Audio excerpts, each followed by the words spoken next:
শ্রাবণ মাস কিন্তু পড়ে গেছে, আর আজ শ্রাবণ মাসের প্রথম সোমবার।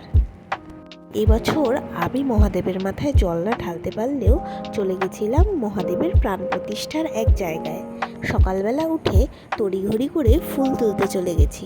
গিয়ে দেখি নীলকণ্ঠ গাছে একটাও নীলকণ্ঠ ফুল নেই। অনেক খুঁজে খুঁজে কয়েকটা ফুল নিয়ে অপরাজিতা ফুল তুলে নিয়ে চলে গেছিলাম পুজোর ওখানে। হিমি আর আমি স্নান করে রেডি হয়ে গেছি, কিন্তু বাইরে কোথাও ঘুরতে গেলে ভীষণ খুশি হয়।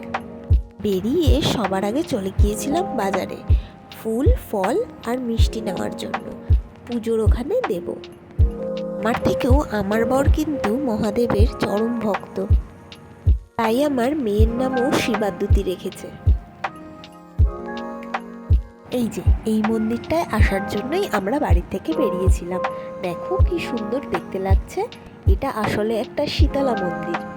ছোট থেকেই দেখে আসছি মা শীতলার পুজো এখানে হয়ে আসছে, কিন্তু এই বছর প্রথম এই শিবলিঙ্গটা প্রতিষ্ঠা হচ্ছে। 3 জন পুরোহিত এত ভালো করে পুজো দিচ্ছিলেন যে দেখেই মনটা ভরে যাচ্ছিল। মন্দিরটা কিন্তু আমার বাড়ির একদমই সামনে।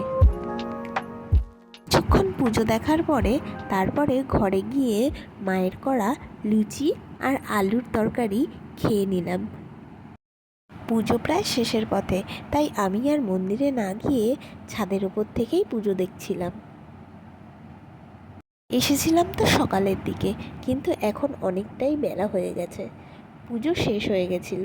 আর দেখো মহাদেবকে কি সুন্দর দেখতে লাগছে, তাই না?